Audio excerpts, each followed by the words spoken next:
ko. Naglulupak ng unahin ko muna ng baboy para maluto. The next is like this one. But this one first. Baboy muna. Nagluluto ko ng adobong baboy na may manok. Masarap yan. Talagyan ko ng panin.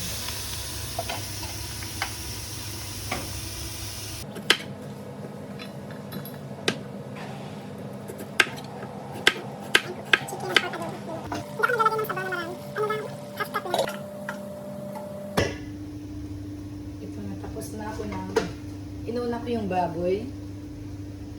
Basta the baboy. Inuna ko yung baboy. You know. Yan. The next is chicken. Inuna ko yung baboy kasi mas matigas kasi yung maluto. And the following, I put little vinegar, soy sauce, and of course this one. Ito yung gamit ko. Mamasitas. Para masarap. Ito yun, no? Yan. Minsan naglalagay ako dito. Minsan naman hindi. Pero parehas lang masarap sila. May kaunting asukal. Ito mga mamshi. Ito na ang sarap.